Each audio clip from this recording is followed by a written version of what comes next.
드립니다.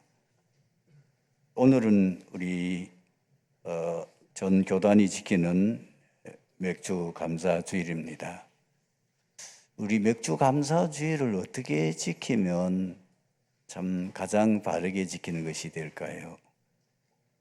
저는 이걸 이제 묵상하면서 오늘만 맥주 감사 주일이니까 우리가 하나님 앞에 감사 주일로 지키자 이게 아니고 사실은 매일매일 우리가 하나님 앞에 감사하는 마음으로 그리고 감사의 예배를 드리고 감사하는 그런 생활을 해나가는 것이 가장 중요합니다.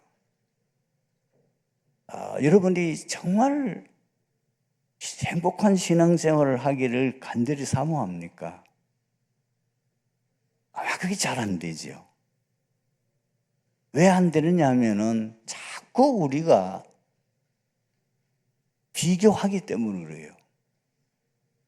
상대방하고 비교를 해보면 어떤 부분에 내가 나은 점이 있지만은 그러나 어떤 부분에는 나보다도 훨씬 더 좋은 조건을 가지고 있는데 그 사람이 불신자라. 그리고 또 예수를 같이 믿어도 누구나 그 사람 속에는 아직까지 옛 그 속성이 남아 있어가지고 믿는 신자요 같은 믿음의 형제요 같은 우리 신앙의 동료라도 남 잘 되면 배 아파. 여러분들 솔직히 고백하세요. 배 아프잖아요. 그래가지고 괜히 시기 나고 그다음에 질투심이 생겨 심술이 나가지고 괜히 그 사람 보면 뭐 자꾸 뭐라고 자꾸 인생 허물 얘기하고 그렇잖아요. 예, 그거는 누구나 다 그래요. 그 사람은 특별하게 나는 특별하게 참 내 심보가 나쁜가 보다 그렇게 아니에요. 그 정상이에요. 다 그래요. 이제 그 정도의 차이가 있을 뿐이지 누구나 다 그렇다고. 자, 이걸 이제 넘어설 수 있는 건 뭐냐면은 하나님이 내게 주신 것을 매일매일 헤아려 보면서 감사하는 거예요. 해보세요. 일단 여러분들이 뭐죠? 건강 감사해야 돼요. 우리 주위 교회 안에도요, 건강 때문에 어려움 당하는 분들이 너무 많거든요. 하나님께서 나에게 건강, 우리가 언제 이걸 깨닫냐면은 꼭 문제가 왔을 때에 깨닫는 거예요. 하나님이 나에게 이런 건강을 주셨는데 내가 그걸 몰랐구나. 그때 후회한다고요. 저도 지금 눈이 조금 안 좋거든요. 나는 늘 눈이 좋을 줄 알았어. 그런데 뭐 특별한 이유가 없는데 어느 날 갑자기 눈에 딱 문제가 오는. 이게 보통 문제가 아니에요. 매일 눈에 약 넣어야 되고요. 그것도 한 번도 아니고 아침 저녁 넣고 넣는다고 그래서 그 눈이 회복되는 것도 아니에요. 별. 진짜 작은 거지만은 우리가 가지고 있는 것 가운데 뭐 영적인 그만두고 육신적인 가운데도 여러분들이 감사할 일 너무 많아요. 밖에 나가 보세요. 장애를 가지고 있는 사람 보면 감사해야 돼요. 나는 사지백제가 멀쩡해서 이렇게 건강하게 다닐 수 있는 거 얼마나 감사합니까? 여러분 가정에 문제 있는 것 얼마나 많이 있습니까? 부모가 다 있는 거 그거요. 너무 감사한 거예요. 여러분 마음에 혹시나 이제 부모님에 대해서 불만 좀 있을 수 있을 거예요. 우리 아버지는 맨날 뭐 술만 잡숫고 예수도 안 믿고 애를 먹이고 그럴 수 있어요. 그런데요, 아버지 없는 어떤 만약에 주위에 있는 친구 만나보세요. 그래도 너는 나.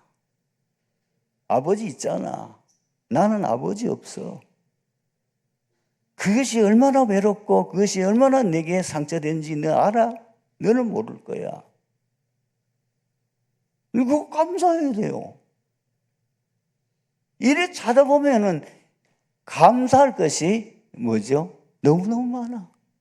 영적인 그만두고라도 육신적인 거. 이렇게 하나님에게서 많은 은혜를 주셨구나. 어디를 놀란다니까요.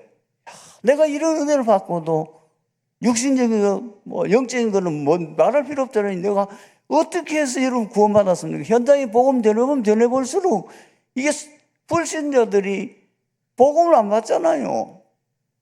내가 복음을 잘못 전한 거 아니에요. 정확하게 복음을 말했는데도 사람 아예 안 들으려고 그래요. 처음부터 아예 뭐 안 들어. 안 듣는데 뭐 전할 수도 없잖아요. 이런 걸 생각해 보면은 어쩌다가 우리가 이 복음을 깨달았는가? 이게 기적 중에 기적이죠. 은혜 중에 은혜요.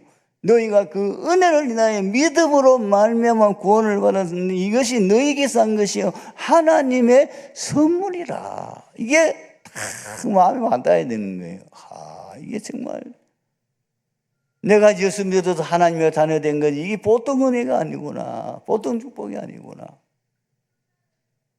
그런데도 내가 교회에 이 직분까지 맡았잖아요. 하나님께서 나를 장로의 직분으로, 나를 권사의 직분으로, 나를 이렇게 안수지파의 직분을 주셔서 이렇게 교회를 섬길 수 있도록.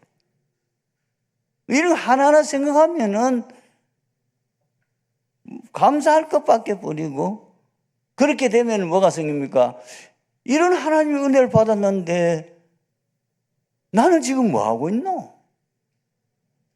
맨날 육신적인 것. 맨날 세상 사람은 별 다를 바 없잖아요. 썩어질 세상 거 먹고 사는 거, 거기 걱정해. 거기에 온 관심이, 의식주, 거기에 온 관심이. 이게 세상 사람들은 그렇게 사는 게 정상이에요. 여러분, TV, 뭐 유튜브, 요즘 모든 이 정보를 봐도 99.9%가 뭐죠? 의식주예요. 유명한 무슨 연예인 나오고 뭐 유명한 무슨 정치인이 나와서 하는 얘기 전부 다 의식주예요. 육신적인 밖에 없다고. 그걸 의식 안 해서 그렇지 여러분들이 그 분석해보라고. 그게 세상이라요. 그게 때문에 거기에 빠져 살아가고 있다는 것을 나도 모르게 지금 내가 하나님의 자녀인데 나는 이 땅의 것을 추구하는 것이 아니고 내 시민권은 이미 하나님의 나라의 천국 시민권이 가지고 있고 나는 하나님의 자녀요. 하나님께서 나에게 이 땅에 그걸 추구하여 사는 것이 아니고 생명 살리는 복음 전하는 그 사명 감당하도록 하나님이 나에게 사명까지 주셨는데 지금 나 뭐하고 있노? 정신이 버쩍 들어야 돼요. 너무 부끄러워 창피하고 기도가 달라져요. 그거 생각하면서 거기에 집중하다 보면 다른 거에 관심 둘 수가 없어요. 내가 어떻게 하면 주님께서 받은 이 은혜 정말 내가 하나님 앞에 내가 보답할 수 있는 건 사실 별로 없지만은 내가 할 수 있는 부분에서 내가 어떻게 하면 주님 앞에 보답할고 그걸 생각하면요 하나님이 은혜 주시고 힘 주시고요 너무 우리를 보고 귀하게 보는 거예요. 이제 저 자식이 이제 좀 정신 차렸구나. 얼마나 그 하나님 보실 때는 귀하겠어요. 부하의 백성들이 불신자 다름없이 살아가는데 저렇게 변화된 모습을 볼 때 하나님이 축복 안 할 수가 없죠. 은혜 안 주실 수가 없죠. 그런데다가 이제 이런 등등 되면은 맥주 감사주일 여러분 1년에 우리 교회 절기 돌아오는 거 큰 절기 몇 번입니까? 4번이죠. 부활절, 맥주 감사 그리고 추수감사절, 성탄절 이 절기는 여러분들이 늘 생각하고 미리 여러분들이 돈은 쓰려고 하면은 모자라요. 그렇잖아요. 모자랍니다. 여러분들이 뭐 얼마나 갖다 주면은 마음껏 쓰겠어요. 여러분의 수준이나 제 수준에는 지금 가지고 있는 돈 가지고는 만족하게 쓸 수가 없어요. 근데 이거 가지고 자식 공부시켜야 되고 뭐 해야 되고 뭐 해야 되고 그래서 어떻게 합니까? 절약하고 그리고 검소하게 살면서 하나님 주신 이 은혜에 너무 감사하니까 내가 이 받은 은혜에 감사하는 그 마음, 이런 절기 때는 내가 최소한도 얼마만큼은 내가 하나님 앞에 헌금 드려야겠다는 아마 연초에 딱 작정하고 그거를 조금씩 저축을 하는 거예요. 그러다가 딱 기쁨, 여러분 저축해서 기쁜 마음을 드리면은 그 이미 기도가 그 속에 담겨 있기 때문에 얼마나 하나님 보시기에 기뻐하시겠냐 그 말이에요. 응답받는 사람은요 너무 간단합니다.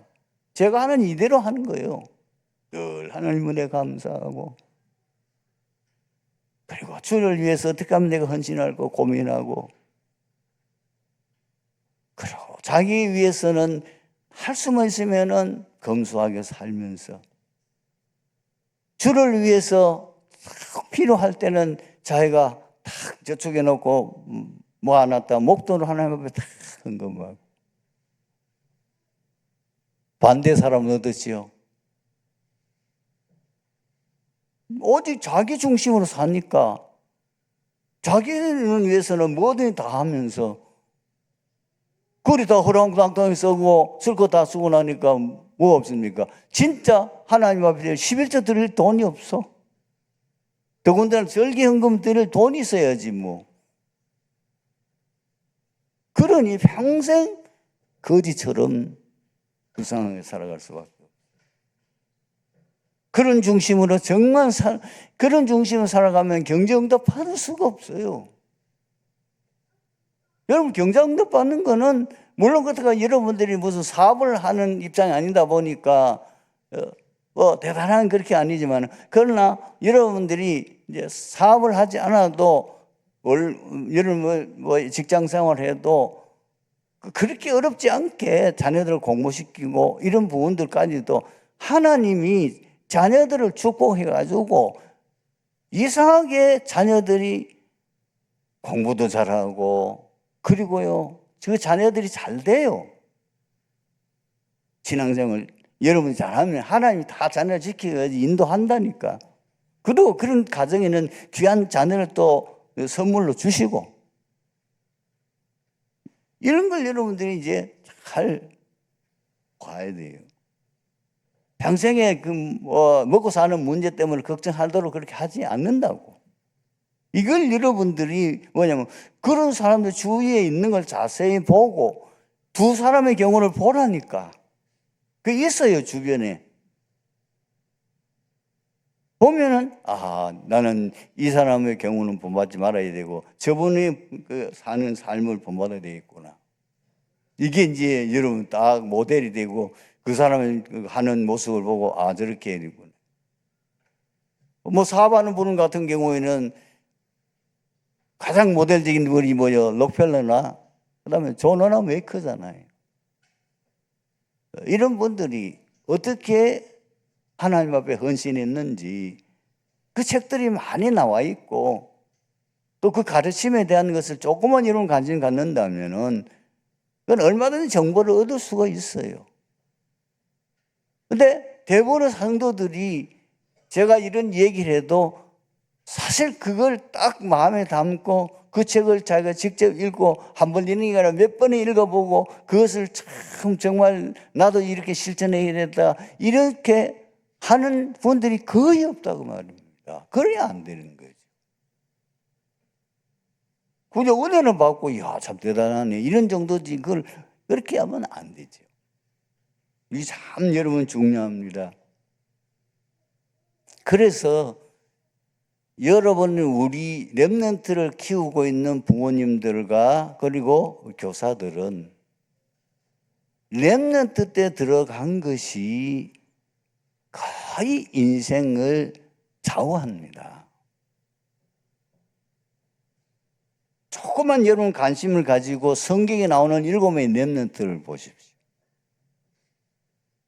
이 7명의 렘넌트들은 거의가 어릴 때에 특별한 경우를 제외하고 거의 어릴 때의 신앙, 기본, 기초, 복음 이런 것들이 부모 세대를 통해서 제대로 들어갔어요.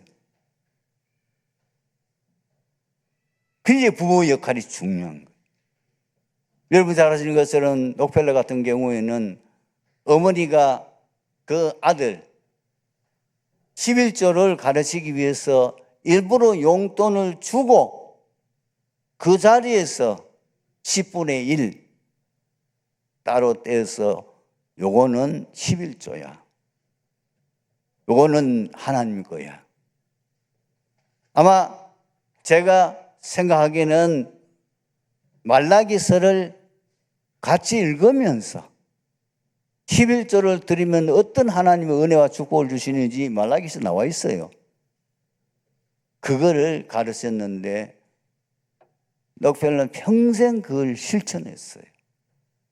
그래서 그가 어느 정도 응답받았는지 이 세상에 우리가 기억 속에 솔로몬을 제외하고는 사실 지금 빌 게이츠의 재산의 한 3배, 역사상에 그만큼 경제에 큰 축복을 받은 사람이 없어요. 축복받을 수밖에 없어요. 그분이 미국에 세운, 그리고 전 세계에 세운 교회가 4,900 몇 개예요. 대학을 24개 세웠어요. 그래 말도 안 거죠. 하나님 가장 기뻐하는 일을 하니 하나님이 축복할 수밖에 없는데 그것도 처음부터 그런 게 아니고 록펠러가 53살인가 죽을 병이 왔었어요. 그때에 이 록펠러가 알은 거예요. 도인이 죽는데 아무 소용없다는 거예요. 억만장자가 되면 뭐합니까? 죽는데 그 돈이 자기에게 아무 도움이 안 되는 거예요. 아, 돈이 아무 도움이 안 되구나. 그때 그가 이제 완전히 거기에서 그걸 내려놓고 하나님 위해서 이제는 헌신하기 시작한 거예요. 하나님 큰 부모로부터 그렇게 해서 많은 응답을 받았는데 그래도 그 사람이라는 건 그렇게 간단하지 않거든요. 그 욕심이나 이런 거는 그걸 쉽게 못 벗어나는 거예요. 결국은 결정적인 하나님께서 그를 쓰시기 위해서 그거 하는 거예요. 물론 그 이제 2대, 3대가 좀 문제가 와 있긴 하지만은 진짜 그 1세대는 정말 우리 성경에 나오는 인물 못지않도록 우리가 볼 만큼 이런 삶을 살았어요. 렘넌트 때 제대로 정말 각인시켜야 될 것을 알아야 돼요. 저는 렘넌트를 바꿔줄 것 3가지라고 봅니다. 그 첫 번째가 뭐냐면은 부모의 대물림. 이거요, 유전적인 부분들 반드시 점검하고 부모의 그 나쁜 유전적인 부분을 반드시 바꿔줘야 돼요. 이거를 치유해 줘야 돼요. 병원에 가면은 암 진단 이렇게 하면은 그 의사가 제일 먼저 묻는 게 뭐예요? 가족 병력을 묻습니다. 고혈압, 혹시 부모님이 고혈압 아닙니까? 맞아요. 제가 이 빠른 체계에 혈압이 좀 있어요. 그런데 저희 어머니가 고혈압이에요. 이게 나오는 거예요. 두 번째는 뭐죠? 가문의 영적 문제 유산. 우상 중에 많이 한 가문, 거의 우리 한국은 우상 중에 많이 한 가문이에요. 거기는 심각한 영적 문제가 때문에 성경에 기록되어 있잖아요. 어디요? 출애굽기 20장 4절 5절 기록되어 있어요. 우상 숭배하면은 그 우상 숭배한 그 저주가 3, 4대까지 임하는 거예요. 그래서 무당은 반드시 그 때문에 내서 그 자녀가 또 무당돼야 돼. 피할 수가 없어요. 복음 아니면 절대로 안 끊어져요. 이런 걸 여러분 알아요. 세 번째는 상처. 여러분 어릴 때부터 성장하는 가정 속에서 가난, 가정 불화, 성장하면서 왕따, 이런 상처가 깊은 상처가 있는데 이 상처를 치유 안 해주면은 반드시 나중에 큰 문제가 옵니다. 그리고 그게 평생 그 상처가 그대로 따라와요. 내 가장 가까운 우리 친척 가운데에 우리가 별로 그렇게 가난하게 살지도 않았는데도 불구하고요, 하필이면 그 애만 그 돈에 대해서 너무 인색한 거예요. 아버지가 돈에 대해서 좀 인색했어요. 왜냐면 가난하니까. 제일 좋은 직장과 제일 좋은 조건이 있었는데도 불구하고 그렇게 인색하게 살래. 그러면 때보다 돼야 될 거 아니에요. 퇴직하고 난 후에 그것도 좋은 직장 가졌어요. 우리 한국에 채워가는 정보위 거기에 아주 높은 직장이 있다가 퇴직했어요. 그럼 돈도 많이 퇴직을 받고 진짜 그게 그 기간이기 때문에 굉장히 그게는 월급도 많이 줬어요. 증권 투자하다가 호응딱 날렸어요. 교회 헌금도 안 하고 그래 되더라고. 그게 상처예요. 이만큼 이런 부분들을 우리가 알고 성도들을 제대로 도와야 됩니다. 마태복음 4장 27절에서 34절의 내용을 보면은 먹을 것을 구하려 수가 동네에 갔던 제자들이 돌아왔습니다. 지금 예수님과 제자들은 모두 피곤하고 지치고 시장한 상태입니다. 그래서 제자들은 예수님께서 속히 식사하시도록 말씀드렸습니다. 그런데 예수님께서는 제자들에게 뜻밖의 대답을 하셨습니다. 이르시되 내게는 너희가 알지 못하는 먹을 양식이 있느니라. 놀라서 의아해하는 제자들에게 보시면서 말씀하셨습니다. 예수께서 이르시되 나의 양식은 나를 보내신 이의 뜻을 행하며 그의 일을 온전히 이루는 것이라. 그러면서 하나님의 추수에 대해서 말씀하셨습니다. 그것이 오늘 본문의 내용입니다. 하나님의 추수, 영적 추수, 전도, 선교죠. 뭐 한마디로 말하면 어떻게 하면은 하나님의 추수를 잘 할 수 있을까요? 추수 시기를 잘 알아야 돼요.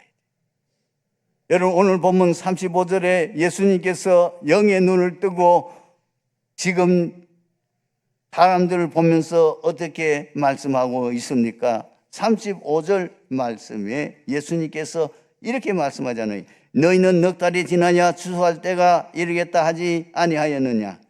그러나 내가 너희에게 이르노니 너희 눈을 들어 밭을 보라 기어져 추수하게 되었도다. 이 눈이 있어야 돼요. 사람을 영혼을 살릴 수 있는 제대로 살릴 수 있으려면은 그 현장을 보는 눈이 있어야 된다. 뭐냐? 흑암이 꺾인 상태를 확인할 수 있어요. 왜? 복음이 증거되지 않는 지금 100% 사단이 지배하고 있어요. 그래서 마태복음 24장 28절 29절 말씀을 잘 이해해야 되는 거예요. 강한 자를 집을 늑탈하려면 그 강한 자를 결박하지 않고 어떻게 그 강한 자의 세간을 네가 가서 늑탈하겠느냐, 강탈하겠느냐. 여기 말하는 강한 자는 지금 세상 어떤 지역을 정하고 있는 사단의 어마어마한 조직입니다. 이 조직이 먼저 결박되어야 돼요. 성령임에서 귀신이 쫓겨나게 되면은 하나님의 나라가 너에게 임하였느니라. 이 말을 알아들을 수 있어야 되는 거예요. 그리고 두 번째는 뭐냐? 영적 갈급한 상태를 확인할 수 있어요. 그 지역의 사람들이 얼마나 영적으로 갈급한 상태인가?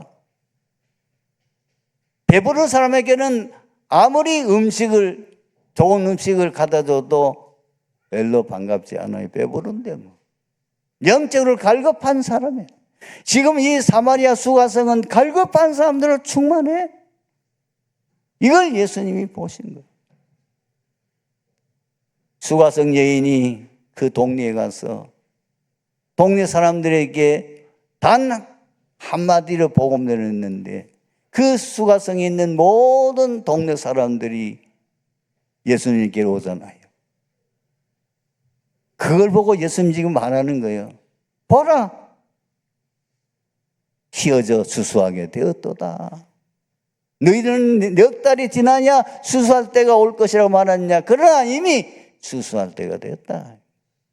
영적으로 갈급한 상태. 그리고 우리가 봐야 될 것은 하나님의 시간표입니다. 우리가 복음을 전한다고 모든 사람은 다 복음을 받는 게 아닙니다. 그 복음을 전하면은 반드시 그 중에 복음을 받는 사람들이 있는데 어떤 사람이 복음을 받습니까? 하나님의 시간표가 되어야 됩니다. 영생 주시기로 작정된 자가 믿습니다. 빌립보에서 어떻게 이 누디아가 예수를 믿게 됩니까? 주께서 누디아의 마음을 열어 그 마음을 열어 바울의 말을 따르게 하신지라 그랬습니다. 오직 성령이 너희 임하신 내게 권능을 받고 예루살렘과 온 유대와 사마리아와 땅끝까지 이르러 내 증인이 되리라. 그래서 현장에서 복음을 전하는 가장 중요한 것은 지금 하나님의 역사가 어떻게 되느냐, 하나님의 인도를 받는 게 굉장히 중요해요. 어떻게 초대교회는 첫 선교사 그것도 두 사람이잖아요. 그게 5인 1조인데 나머지 이 세 사람은 중직자고 이 사람 보낸 게 아니고 거기서 그 안디옥에서 있으면서 기도하고 이 두 사람이 이 선교사로 파송해 갔는데 이 두 사람을 어떻게 선교사로 파송했느냐? 사람이 정한 게 아니에요. 사도행전 13장 보세요. 사람이 정한 게 아니라니까. 직접 하나님이 이름을 거명했어요. 저 바나바, 사울이라는 저 바울을 따로 세워라. 그러면서 어떻게 해야 되는지 구체적인까지 다 말씀하셨다고요. 이게 바로 비밀 중에 비밀인 거예요. 사람, 그리고 갈 장소, 이런 부분까지도 세밀하게 지시했어요. 지금 빌립보에서 마게도니아로 가는 그 과정도 마찬가지입니다. 계속 아시아로 복음을 전하려고 했는데 성령이 허락하지 않았어요. 드로나로 내려가서 기도해서 거기서 기도하는데 밤에 환상이 보였어요. 저 마게도니아 사람이 손짓하면서 와서 도와달라. 그걸 보고 마게도니아로 이제 선교의 방향을 바꾸는, 이것이 이 세계 선교의 바로 전환점이고 세계 선교에 하나님이 모든 걸 주관해 나가시는 결정적인 순간이 되어지는 겁니다. 이게 사람이 한 게 아니에요. 하나님 하셨어요. 에베소 지역의 큰 역사가 언제부터 시작됩니까? 에베소 지역에 우리가 많이 보기를 8절부터 많이 보는데 사실은 1절부터 7절이 제일 중요한 거예요. 에베소 지역의 큰 역사는 마가다락방에 그 일어났던 역사가 그대로 재현됐던 것을 거기에 기록하고 있어요. 그리고 난 이후에 그 다음 역사가 일어난 거죠. 그리고 두 번째는 수수는 공동체를 이루어 서로 긴밀하게 협력해야 됩니다. 그래서 오늘 여기 36절에서 38절을 보면은, 그래서 복음은 한 사람이 모든 게 하는 게 아니며 기도하는 사람, 현장에 가서 복음을 지혜를 뿌리는 사람, 그리고 그 뿌려서 예수 믿게 된 사람을 양육하는 사람, 그 양육하는 사람 가운데 또 제자 될 사람은 제자 훈련시키고 그것을 현장을 파송하는 이 모든 것이 공동체를 이루는 거예요. 씨를 뿌리고 그를 가꾸고 나중에 이것을 익었을 때 추수하고 이런 과정들이 함께 해야 되는 거죠.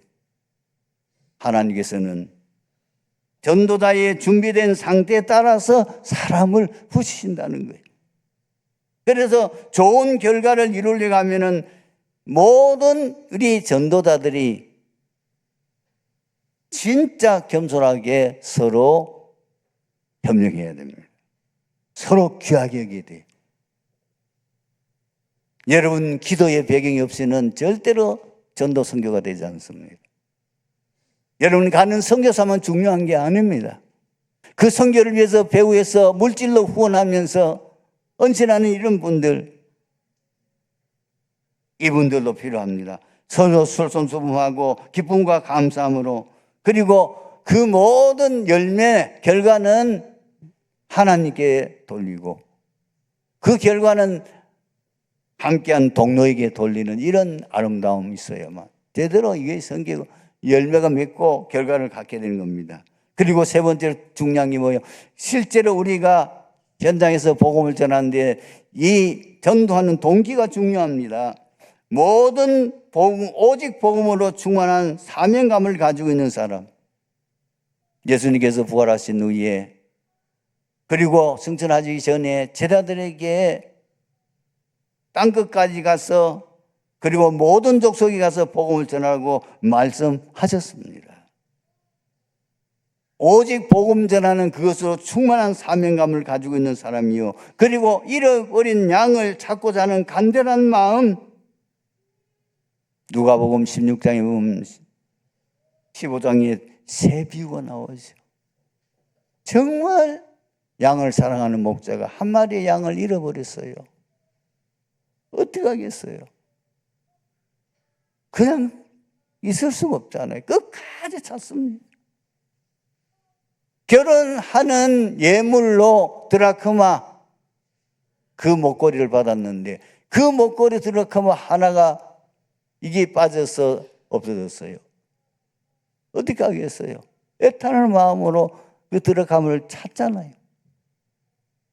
정말 부모라면 자식이 지금 밖으로 나가서 행방불명됐어요. 어떻게 하겠어요? 안 찾을 부모가 어떻게 했어요? 그런 사연은 우리 세상에도 많이 있습니다. 유튜브에도 많이 뜨더라고요. 자식 잃고 30년, 40년 동안 가슴앓이 하면서 그 자식을 찾아 헤매는 부모. 우리가 그런 심정으로 현장에 주고하는 불신자 전도하는 심정을 가져야 된다 그 말이에요. 영혼 구원에 대한 뜨거운 이 사랑이 있어야 된다 그 말이에요. 결론을 맺겠습니다. 초대교회 전도운동의 비밀, 바로 성삼위 하나님의 역사입니다. 사람의 노력이 아닙니다. 물론 했지요. 사람의 능력으로 된 게 아닙니다. 사람의 방법으로 된 것이 아닙니다. 성삼위 하나님의 역사로 되어졌습니다. 그래서 우리가 할 수 있는 건 뭐죠? 언약 잡고 집중해서 기도하는 것입니다. 여러분 사도행전 1장 14절 그리고 2장 42절 그 내용이 똑같습니다. 마음을 같이하여 오로지 기도에 힘쓰더라. 2장 42절도 오로지 기도하기를 힘쓰니라. 그리고 두 번째는 기도했으니까 이제 하나님의 역사를 기다리는 것입니다. 분명히 예수님께서 말씀하셨습니다. 40일 동안 하나님 나라에 대해서 말씀하시고 사도행전 1장 4절에서 보면은 어떻게 기록되어 있습니까? 예루살렘을 떠나지 말고 내게 들으면 아버지 약속하신 것을 기다리라. 세 번째는 어떻게 합니까? 세밀하게 성령의 인도를 받는 것이 참, 초대교회는요 철저하게 성령의 인도 받았어요. 이를 위해서는 우리가 성령의 말씀에 순종하고 믿고 순종하고 그리고 생을 걸고 거기에 헌신하는 겁니다. 여기에 성경 구절이 여기 표시가 잘못됐는데 요한복음 12장 24절입니다. 내가 진실로 진실로 너에게 이르노니 하늘의 밀이 땅에 떨어 죽으면 하늘 그대이고 죽지 않으면 하늘 그대이고 죽으면 많은 열매가 맺느니라. 이번 한 주간도 여러분 생에 최고응답 받는 축복이 함께하기를 주님으로 축원합니다. 아버지 하나님 감사합니다. 오늘 말씀 속에서 우리 딜지교회 모든 성도들이 최고로 하나님 앞에 귀하게 쓰임 받는 영혼 살리는 전도자의 응답과 축복을 누리게 하옵소서. 예수 그리스도의 이름으로 기도하옵나이다. 아멘.